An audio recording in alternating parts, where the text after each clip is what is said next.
Good morning from Bangladesh. Good morning to everybody who are out there and listening to me. I'm not coming online live for certainly a while, like for more than 2 months. I think time demands to me to come online live to talk about some very important thing. I think I need to talk about these things as my conscience makes me do this thing. The issue is, which is a pressing issue of time now at present around the globe, is Palestinian issue, where both the parties are claiming that atrocities have been inflicted upon them, be it Israel, be it Palestine. Both the parties are claiming that they have been inflicted brutal torture and they are not okay. So let's look at some facts from historical point of view, and certainly I'm not a historian but a project management professional with academic background in English literature, but experience ranging from teaching to translation to project management to marketing for a school hostel. And I think from my side, I'm not sure, I cannot confirm that either Palestine is right or Israel is right, because I'm not in a position of defining who is right and who is wrong. But we can talk about it as collectively we all are part of this humanity. Who he is not the fact. We all are human beings and we belong to one human race. First of all,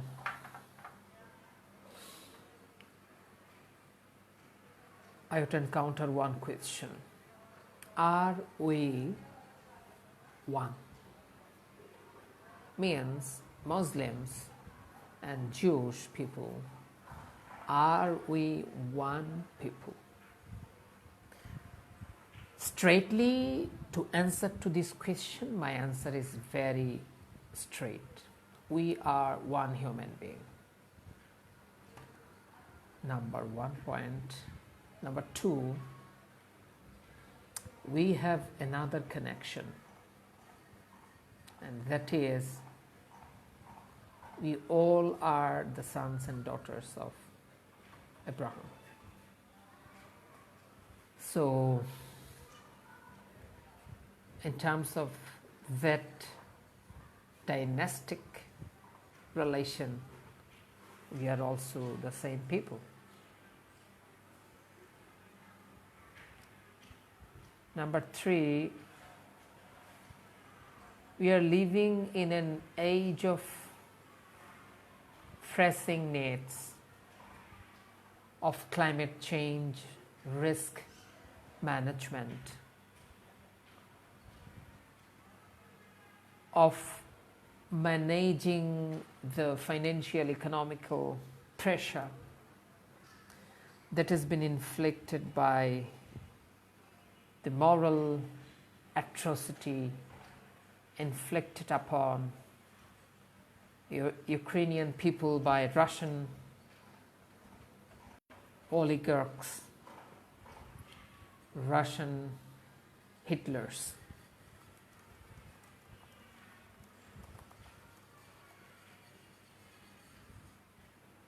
Then we all are the same victim of global terrorism. We are victims of Islamic extremism. We all, from Ohio to Nova Scotia, from Finland to Chile. Every year, we are the victims of global Islamic terrorism. So in this situation, we must easily agree that we are one human race who has similarities, connections, dissimilarities, disconnections, who has same sufferings, who has same problems, who has to answer same urgent calls of catastrophic disaster by climate change, by global terrorism, by global financial disorders, by state-run atrocities of Russia. In such a moment, now we are fighting in between us, and we are imposing the atrocious acts of violence on each other. Between the borders, now we don't have only the concrete walls of despair. Now we not only have the isle of distraction and division, but also now we have torture, hostages, treachery, violence, violation of international treaties and accords, land grabbing, bombardment, missiling, and trying to kill and butcher human being as much as possible as we can. So, what is our history? If I say the history of Palestine is a history of kingly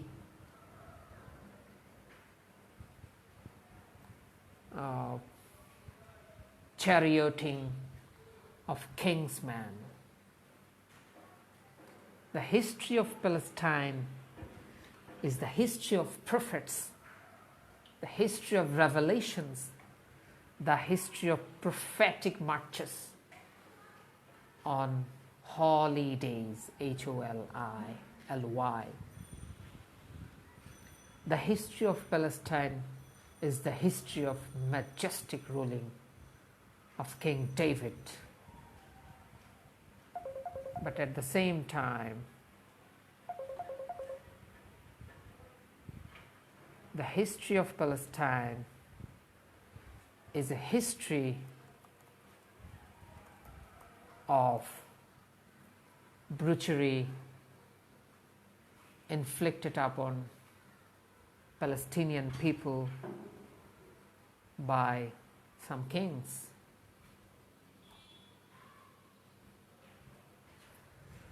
So, history of Palestine is all about the history of an independent state and nation.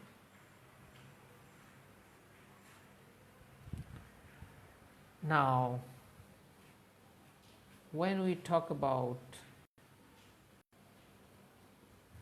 a Palestinian history, we must reconsider that we have to be careful, we have to be mindful, and we have to look at the things the way it is. And the thing is, Palestine is an independent state.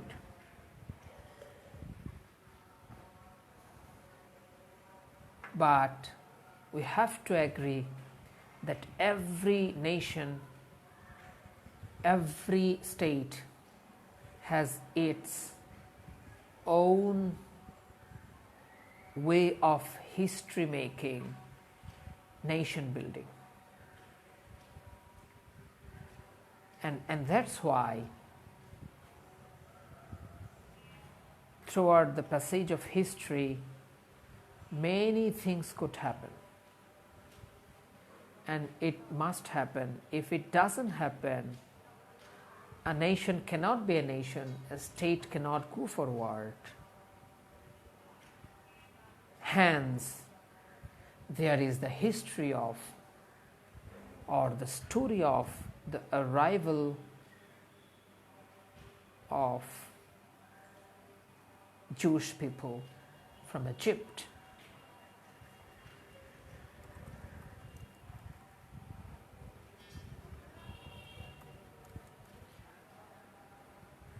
If we talk about the Jewish history, we must talk about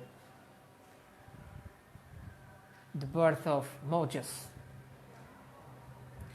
The Israelites people were living in the capital city of Egypt, the outskirts of the urban.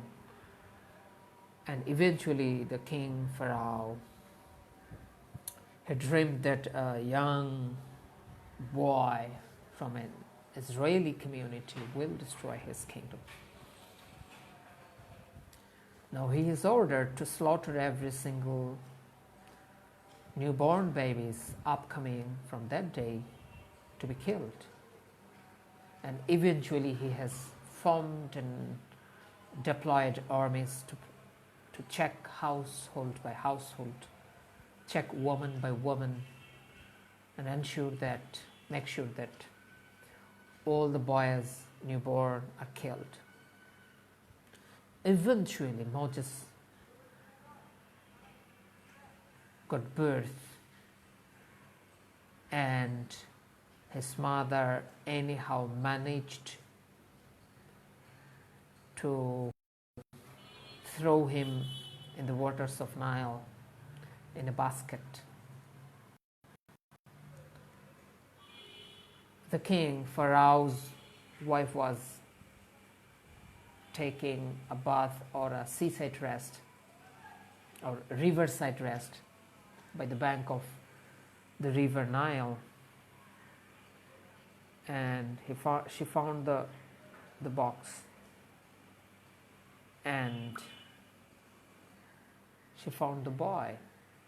She's the one who raised the boy in her castle, and the boy is growing up, seeing the day-to-day life of the Pharaoh and the Egypt. Eventually he got revelation, and he has been promised a land for Israeli people. Now he has led his own or his nation to Israel, and that's why Israeli people, they accept it, they believe, they trust that Israel is the land that has been committed to them, promised to them by God.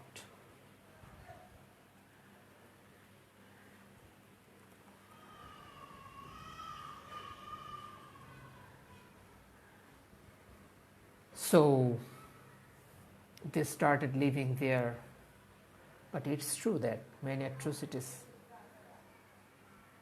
has been inflicted upon them by Muslim kings and rulers throughout the history for last hundreds of years. They have been tortured by many kings and queens.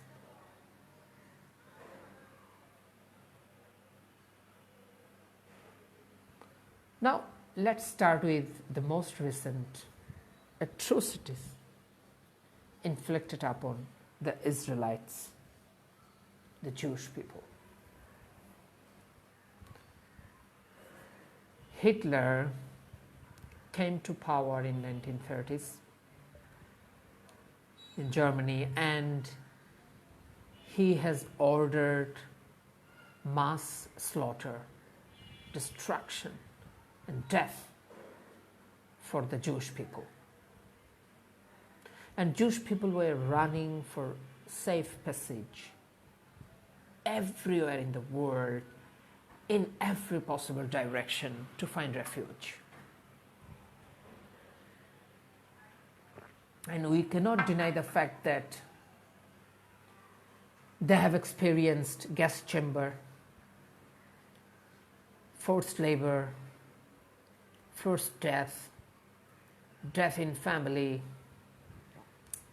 slaughter, mass killing, mass shooting, mass rape, ethnic cleansing, cleansing of their history, identity. Almost all possible way they have been tortured by Nazi Germany. And 6 million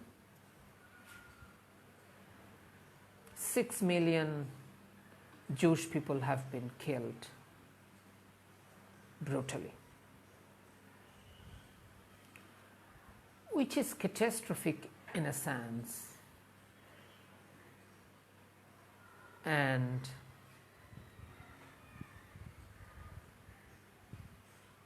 they survived it. But at what cost? At the cost of their lives, their liberty, their properties, their lands, their sons and daughters, their happiness, everything of them have been taken.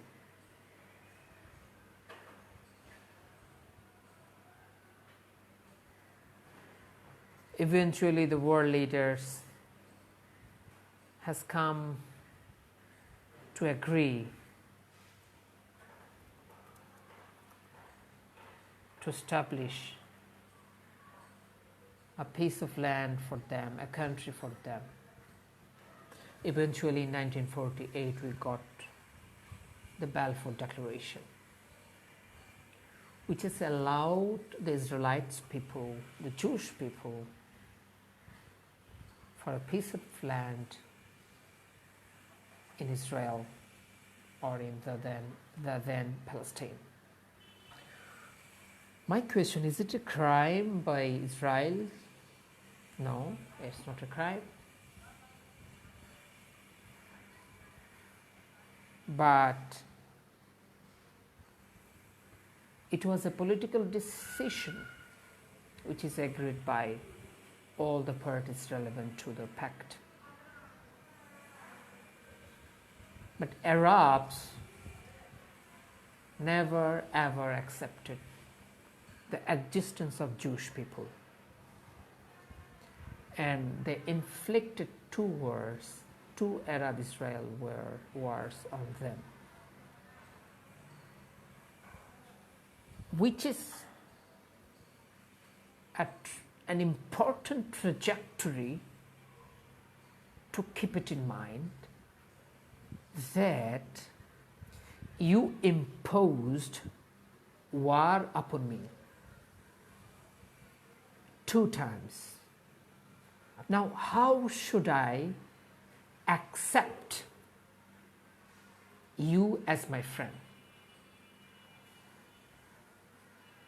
There is no reason, there is no rationality, there is no provocation, but only one thing: as you don't like Jewish people, so you want to eliminate them. I think then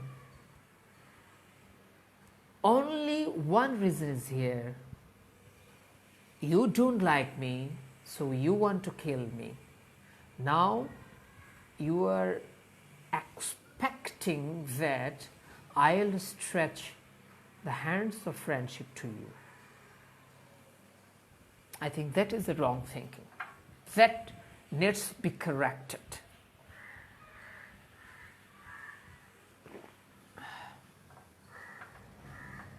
So, why I emphasize on Arab-Israel wars? Because those two wars had created a different trajectory in the pathway of the mutual relationship of Israel and Arab states.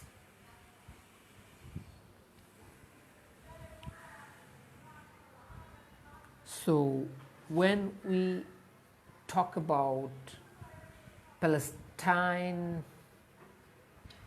Israel conflict or issue, we must not forget the happening of two Arab-Israel war and the mindset of sweeping Israeli existence from the lands of Israel. It is an important point. Now the point is, why should we count Israel? The answer is very simple. You cannot simply think that Israel will not exist, where it's true and strongly firm that Israel will exist strongly, Israel is existing strongly. Why? Number one,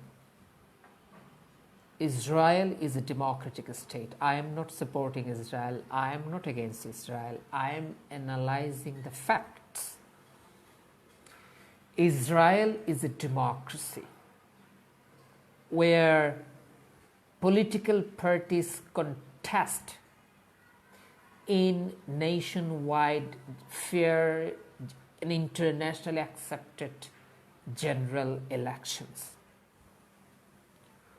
where political parties debate, where political parties contested, where political parties lead the country, where MPs can debate in the Knesset, where laws are made by the elected members of parliaments, not by sultans and kings and emirs. This is a very strong point that needs to be confirmed and accepted by all of us who hates Israel. Israel should be counted. Point number two is Israel is a hub of the knowledge of science, technology, engineering, and mathematics. They are producing the best scientists, the best technologists, the best engineers, the best mathematicians for the world.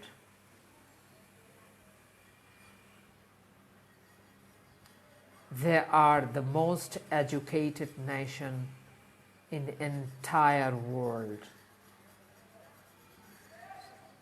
That's why they should be counted. They are not a flock of illiterate, red-skinned people. They are highly educated, informed, equipped people. why Israel should be counted.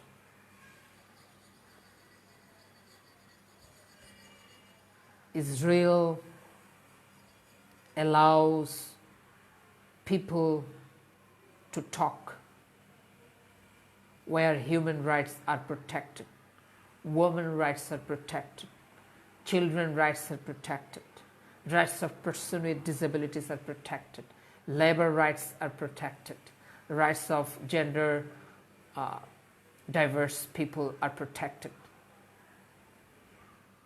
When you are protecting the rights of your people will not let you down.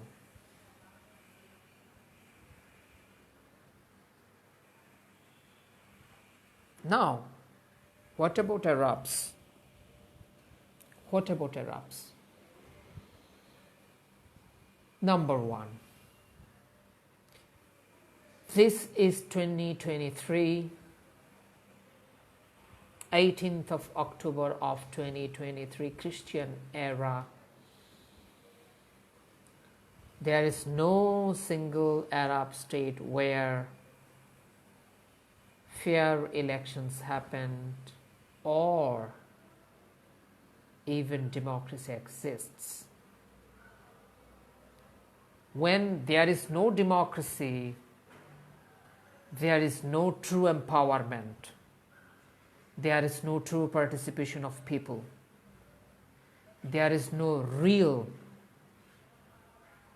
game of debate. So, today's Arab voices are not the voices of Arabs.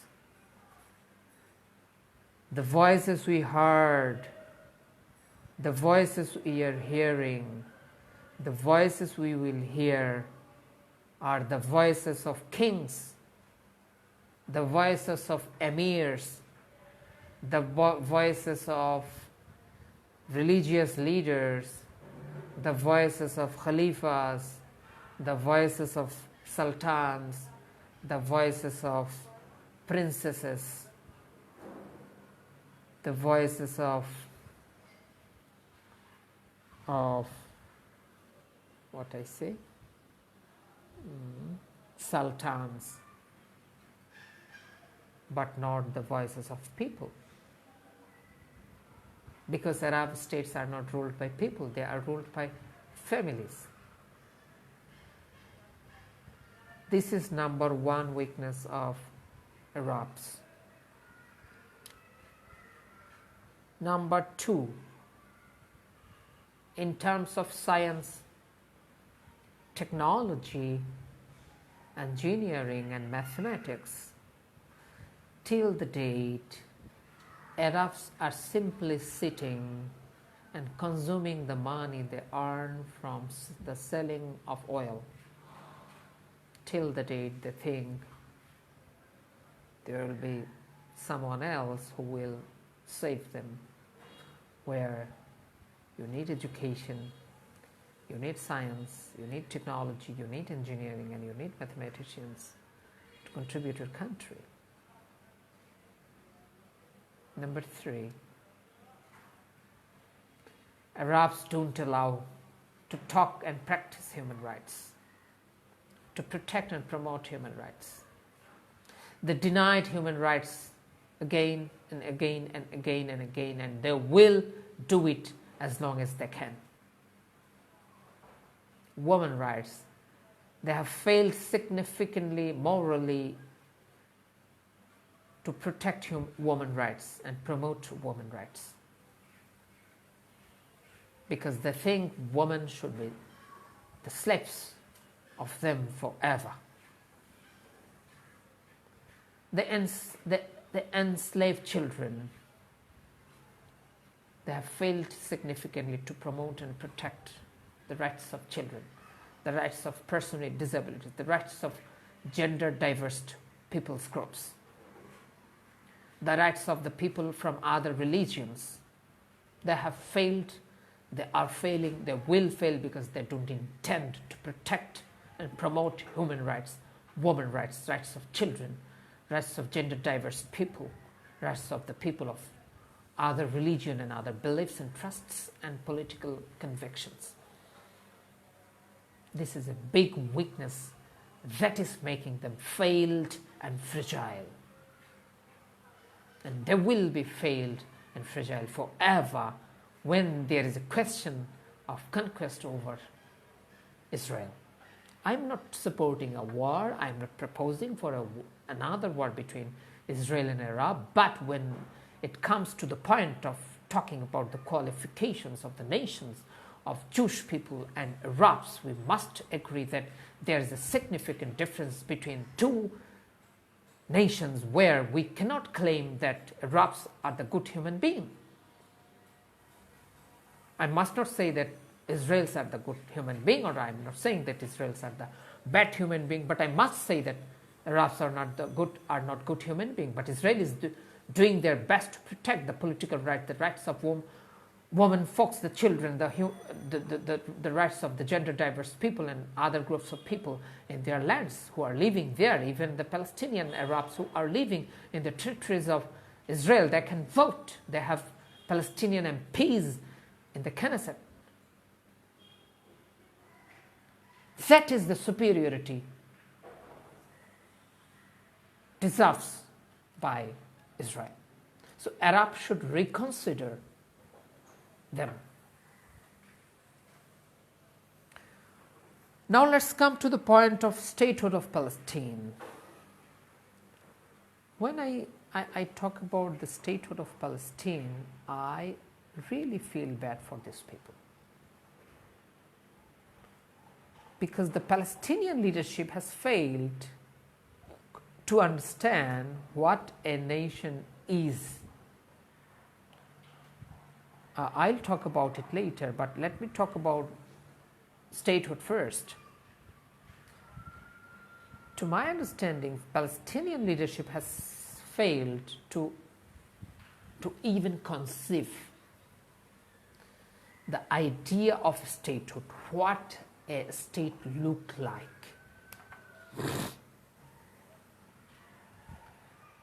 Palestinian leadership has failed to establish even a state for them. As a part of Palestine is governed and ruled by Fatah movement, another part of Palestine is ruled and governed by Hamas movement. So, Palestinians have failed to confirm a one state by themselves. This is a big failure of them. Hamas and the thing is very simple. I have one country, half of the country is ruled by X, Mr. X, half of the country is ruled by Mr. Y. So it is a one country at all? No, not at all. So Palestinian leadership has failed to conceive the idea of statehood, but they perceive the idea of statehood. And perception is not conception. So I would call them again to ensure that they minimum understand the statehood of Palestine, the Palestinian statehood. Do they trust in one Palestine? Do they really think that two pieces of lands governed by two pieces of governments, two group of people, two leaders is one state? They must be clear of them.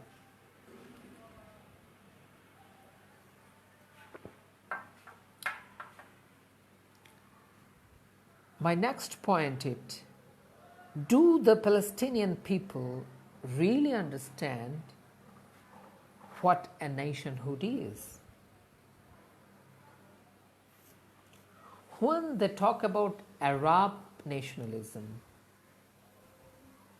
is based on Arabic language. So they are Arabs. They think that they are part of Muslim Ummah and they are fighting for Bait al-Maqdas. Now my question, people who doesn't speak in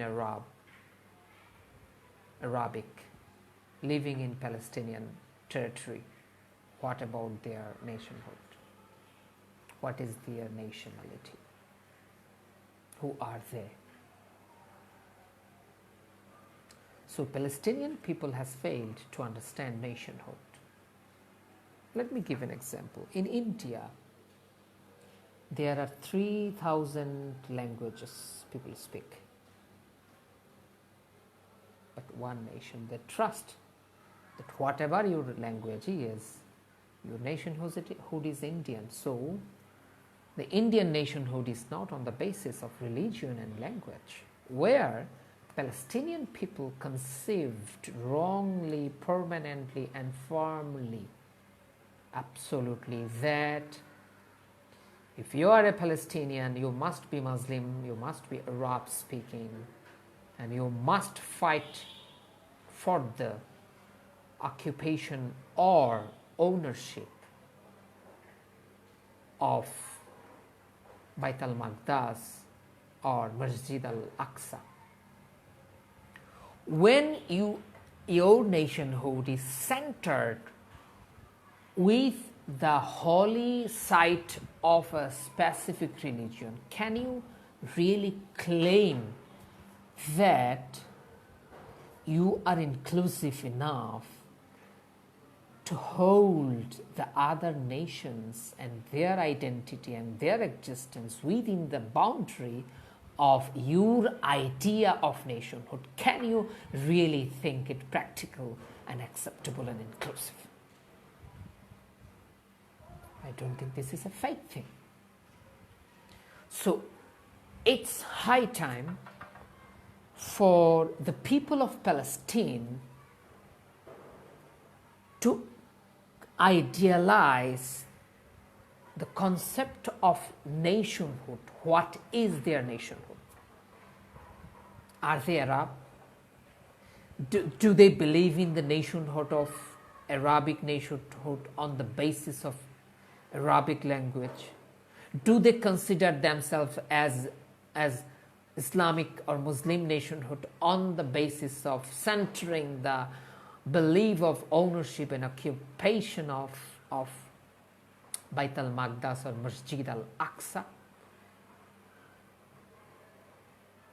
If they think that they are correct in terms of these two beliefs, then they are wrong, and they were wrong for last decades.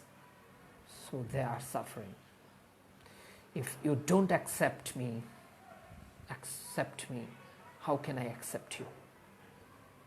If you exclude me from the identity of my nationhood, how could I feel included? So Palestinian people and at large has to come to a common understanding in terms of the nationhood. That's why these two things are very important, as the leadership of Palestine has failed to conceive the idea of statehood, and the people of Palestine has failed to understand the nationhood. Now, how can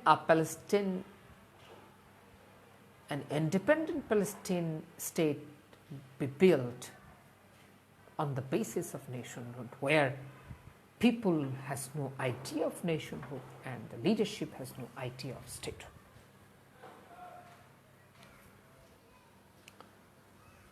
My next point is, if I am factual, I must say that, frankly, Palestine is not a democracy.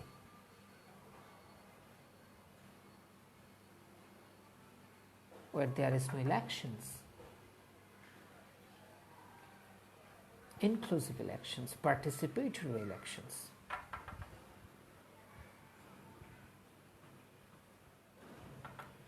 And it's making them failed because the leadership cannot take decision as they are not representing the people. Hamas is taking their own decision, Fatah movement is taking their own decision. So my question, who is really representing the Palestinian people? To whom should we listen to, as there is no representing body who are represented by the people through participatory democratic election, fair democratic election. So it's a big concern where the representation is not valid, it's not democratic, it's not participatory. How could we trust that the present leadership, the present representation is talking about something, and how could we trust that they are representing the Palestinian people, they are talking the voices of the Palestinian people? Should we hear them really do? Should we trust them that they are the real voices of the Palestinian, the mass population who are suffering the death, who are suffering the refugee situation, who are suffering the influx, who are suffering the shortage and cutting off electricity, power, water, and everything? Whom should we listen to? Can we really trust them? This is a big concern from my side. And for me, I must agree that the Palestinian representation and the Palestinian leadership is not democratic. They are not the voices of real Palestinian people. They are not legal. They are illegally representing. They have occupied the chair of representation without the legal consent of the Palestinian people. No, what about Hamas? Simply, frankly, in a word, terrorists. They are terrorists. In whatever situation, a terrorist is a terrorist, is a terrorist. We must not support a terror organization. Number one, they are not elected by the government, by the Palestinian people. Number two, their mandate is destruction.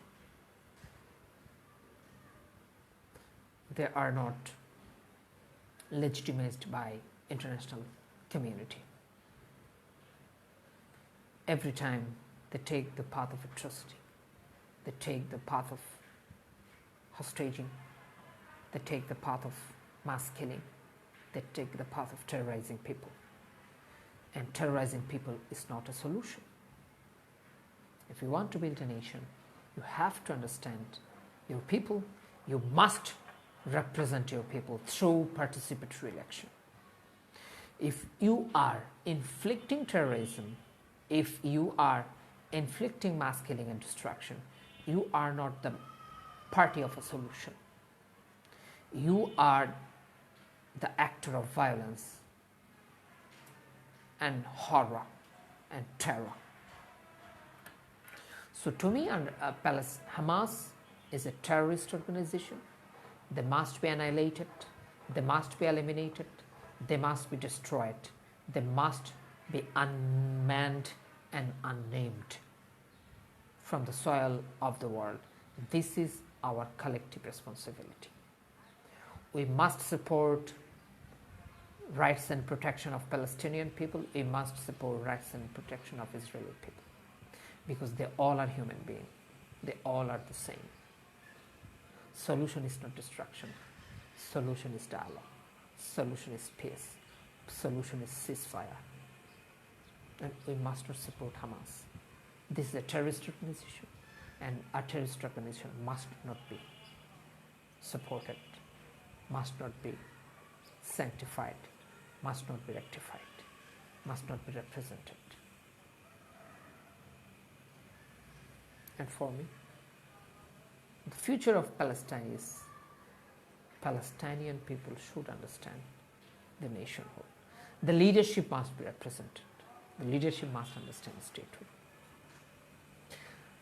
Palestinian people must accept that science, technology, engineering, mathematics, education, literacy, women empowerment, protection of children, protection of persons with disabilities, and empowerment of people, participation of people, general elections should happen. Democracy must be established. And future of Palestine is in the hands of Palestinian people. So Palestinian people should understand what they want. They have to choose the path of peace, prosperity, empowerment of people, participation of people, emancipation of people. If they don't accept that democracy is the way, they are not really expecting the good for them. They are not rewriting the faded fate of their own nation.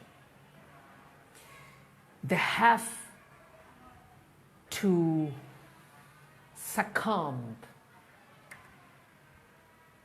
the fountain pen of their fate in the inks of democracy, dialogue, discussion, election, participation, education, empowerment, inclusion, and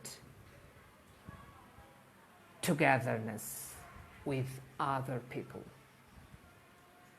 They have to rewrite the future of their own nation with a mindset of peace and prosperity. Now, let's come to the point of refugee solution. It's really ridiculous to think that not a single Palestinian refugees have been accepted by the Arab people. Naturalization. If Arab states keep naturalizing 1,000 Palestinian each country, there must have no refugees living in the horrible refugee camps in Jordan. Did they do it? No. No.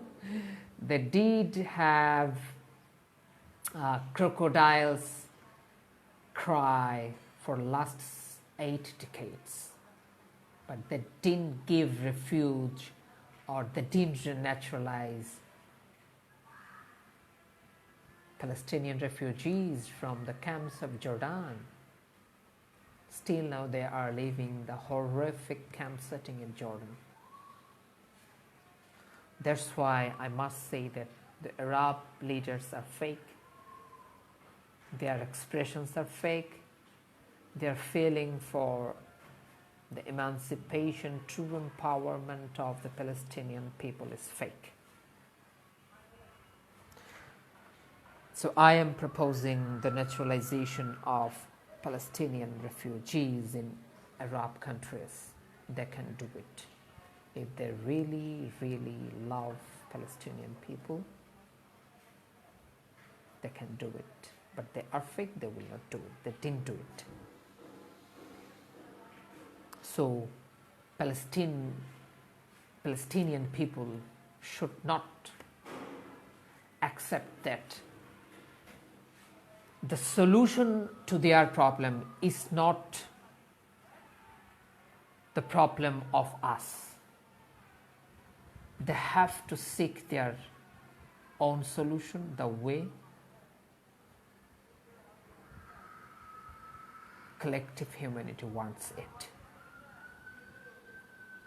Palestinians should not expect and accept and should not think that their problem will be solved by Arab countries or Muslim countries or other countries. They must find out a solution. They must go back to the table of discussion.